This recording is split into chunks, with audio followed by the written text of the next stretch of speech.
Good evening, everyone, and welcome to Nat's Natter.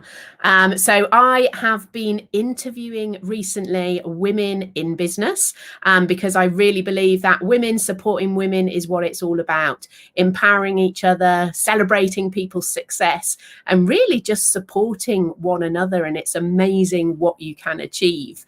So this evening, I have a very special guest on.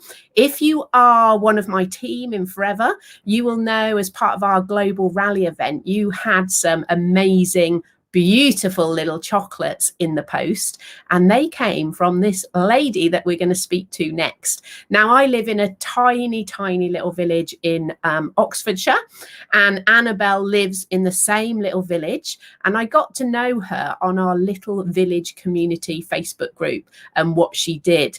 And all I can say is, if you like chocolate, you will be wanting to make an order from this lady. I have never seen anything as exquisite as the chocolates that Annabel has. So let me introduce you to Annabel from Annabel's Pattisserie. How are you, Annabel? I'm very well, thanks. How are you? I'm really good. In fact, what I'm going to do is I'm just going to bring onto the screen now, if I can work out how to do it, just a picture of your chocolates so everybody can see. Can we see that now?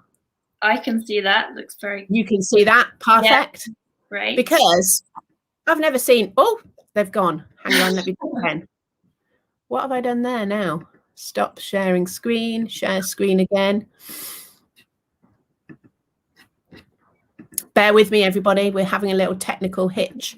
And now I've lost it. So I'm going to have...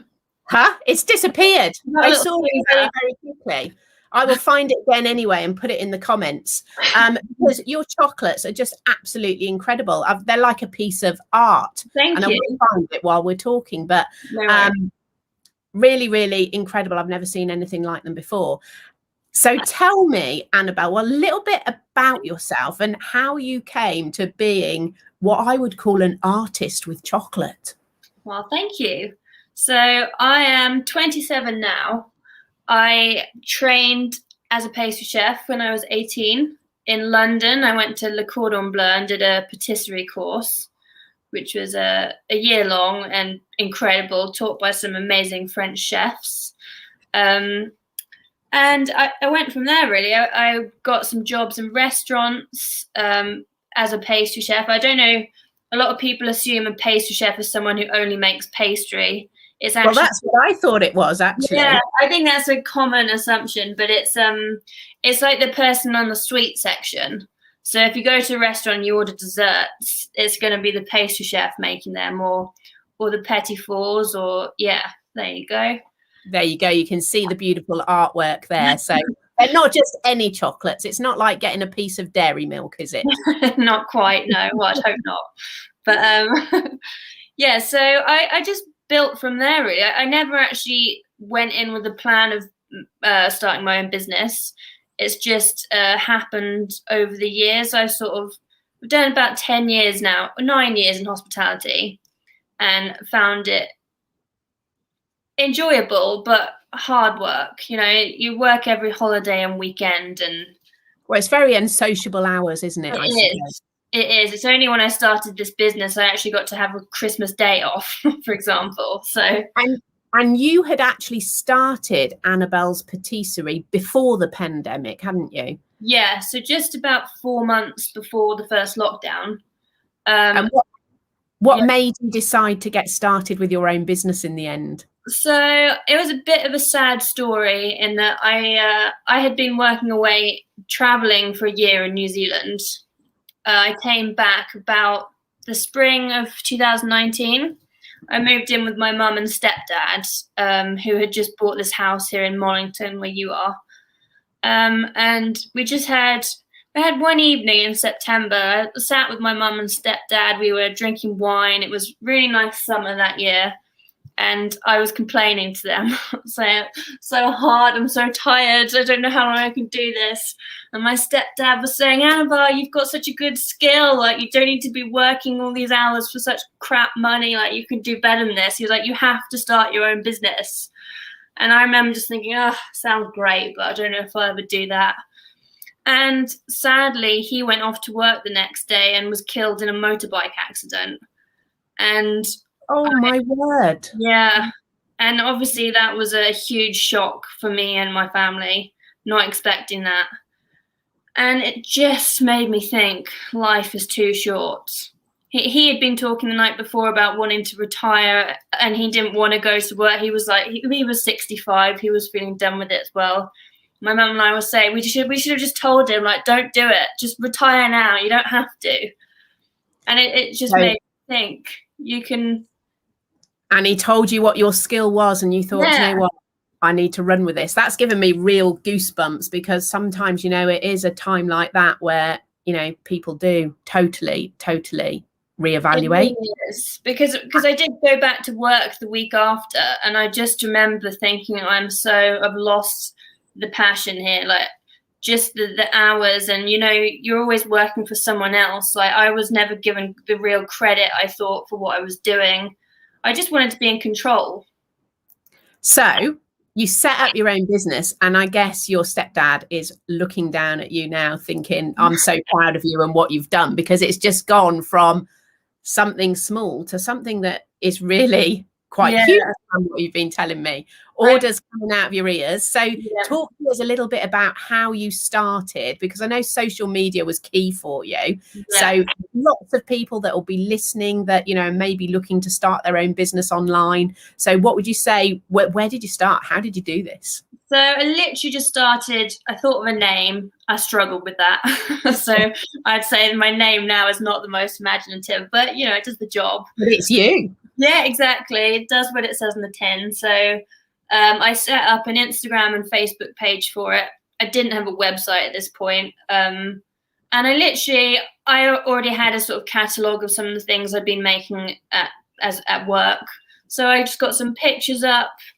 I tried to just build it slowly from there, really. I contacted some shops and cafes, tried to get some cakes going, you know, family, friends, these sorts of things, just to get the ball rolling, which it did. I was still working freelance as well. I actually met a couple with a catering company through Instagram from setting up this page, who then I worked with throughout lockdown. So it is really important, isn't it, to connect with other people in your industry on social media, because people do like to help each other. Definitely. I wasn't a big social media user before this, but I have seen, like, I post on my stories every day things I'm making. And I can tell from what people are saying to me, they're really interested, because not everyone knows how all these things are made. And I think giving people an insight to everything you're doing is so important.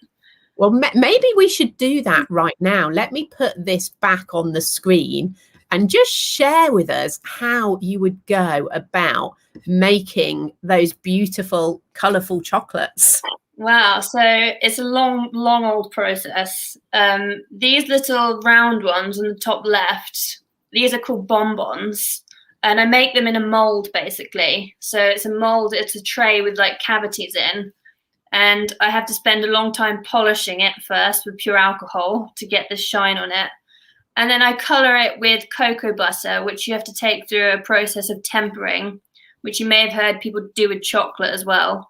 It's a bit complex to explain, but it's a long old job. It's very precise. You have to work with specific temperatures. So that's how I create all the outside bits of it. And so then, how long would it take you to make, you know, a tray of, do you do one colour at a time, or? Yeah, so basically now I've built up a whole massive collection of molds. Like, the more I can do at once, the more I can get done, basically. Before I was trying to work, you know, one mold at a time, and it takes so long. So I'm doing everything en masse. I do all the colours, loads of different colours, loads of designs. Then all the different chocolates, I use different types, not just like milk dark, but there's pink chocolate called ruby chocolate, or there's caramelized white chocolate, all these types. So I do all those. Then I create the fillings from scratch. Oh, best chocolate, thank you. There's quite a few people listening in that have tried your chocolates. But the fillings and flavors I literally just make up. It's all my own recipes, and there's so often times I eat something or I see something and I think I want to turn that into chocolate, and it just comes with playing around with, you know, ganaches and fillings. And so to begin with, you were all just delivering locally and businesses supporting local. And I guess, you know, with the pandemic, it kind of helped you because there's so many people setting up home businesses doing food because it was the one thing that we could enjoy at home. Absolutely. So, But now you are sending them out as well? Yeah, so initially I was doing so much driving, delivering. I think the first Easter I did, I had like 60 deliveries all around Oxfordshire and Gloucestershire. It was just so long. But and that's how any good business starts off, is you have got every hat on possible, be it, you know, making the chocolate, delivering the chocolate, doing your social media. Absolutely. It's a one-woman show. There's a lot to do. But I just built from there. I realized that wasn't going to be sustainable. Like it was too much, just too much work. So that's when I decided to get a website and just sort of have everything in one place. And that's when I realized I needed to start having more things that could go further afield, because obviously more people were finding the website. So that's when I started working on the chocolates. Because before I was just doing cakes and little desserts, you know, like tarts and things. But it's the chocolates that have really made it take off. So I'm guessing now, with all these weddings that have been cancelled for the past year, and having got married myself just nearly 2 years ago, they would be the most amazing little wedding favours. Absolutely. Like people are booking in rates for this now. So I honestly really thought as soon as lockdown ended, the business was just going to drop off. But I did not consider the fact that it's now weddings and people having parties. So there's more cakes coming back. So yeah, it's really booming at the minute, which I'm pleased to say. It's incredible. So what would you say are the pros and cons of running your own business then, Annabel? Particularly as you're doing it in your mum's kitchen. Yeah, okay. So that's potentially a con for her. Pros for her, she gets a lot of free chocolate. Yeah. But pros, definitely creative freedom. I can literally wake up one day with something in mind and just go and make it. And I've been so happy that people have loved to try everything I'm doing and get such good feedback from that. So then that keeps me going. I'd say that's the main pro, and also just some acknowledgement. I felt like I worked so hard on other people's behalf in the past, and yeah, it's really nice that people appreciate me and can see how much I'm putting into it, and that has been really nice. And I think, you know, having your own business, knowing that from myself, you never feel like it's real work when you're working for yourself. But a bit of a downside is you never really stop, because your work is from home. It's like, maybe I should be doing this. Maybe I should be doing. And the thing is, I do love it. So I would say that is the con, like not knowing when to stop. I can't, even a day off, even if I'm not making chocolates or whatever, I'm still finding things to organize, or I want to clean out something that I haven't done in long enough, or there's so many things. And it's really hard to take my mind off it, especially having been in lockdown and not actually being able to go away anywhere or anything to, you know, take my mind away. So what's your most popular ordered chocolate? Ooh, I think that actually the cocktail ones probably that I did for your boxes. So yeah, those were very popular. People love the boozy ones, and so do I. So so actually, have you formed any allegiances with any cocktail companies? No, but I do want to do this because I still have so many ideas for more cocktail chocolates. Well, I know just the company to do that with, who I've also utilised a lot in lockdown, and they've also worked on some of our events as well. Yes, so I'll have to put you in touch with Liquid Spirit. They look insane, yes. Yeah, so your chocolates were actually going out with cocktails for our event. And again, another small business that started from, you know, Yeah, a kitchen which is expanding. And, you know, I think it's so yeah, important to support other businesses in the same situation. definitely. If anyone's got any questions coming in, whether it's about chocolate, whether it's about starting a new business, then please feel free to ask us. And if you're listening in live, then do it in the comments. But if you're listening after, again, just comment and we will be able to get back to you on those as well. So, Annabel, what are your goals for the future for your business? So Where my do you be goal, taking this? I definitely want to have some helpers, some employees. As I said to you before, I really want to stay in control of the creative side of things. And I would be happy to, you know, have some trainees who I can teach some basic chocolate stuff as well. But I mean, there is so much involved in this. Like, there's all the boxes I order come flat packed. I have to fold all those. I have to write ingredients labels. I have to deliver. I have to wash dishes. I just think I would love to have some hands. But I want it to be bigger than it is, but I don't want it to be big. I really just love what I'm doing, and I would just love to be able to live off of it. I don't need any mansions or anything like this, but I'm just happy with how it's going. So keeping it so it's big enough for you to keep control of it, be making the chocolate yourself, be testing all the different types of chocolate that you do, as well as the cheesecakes. I mean, we had your cheesecakes at the weekend for my husband's 50th, and they were just absolutely incredible as well. So are those something that you can send out, or are those more for not local? quite. I think I'd need a bit more work to go into working that one out. But I presume, is that something that could be freezed in the future and sent out? Yeah, there is potential, but to be honest, the amount of work it's been just to get the chocolates to arrive safely, I think it'd be a big gamble with especially in the summer months. So if you're listening in and you want to try chocolates, then you know you can get those sent out to you. If you're local to Oxfordshire, I highly recommend the cheesecakes as well.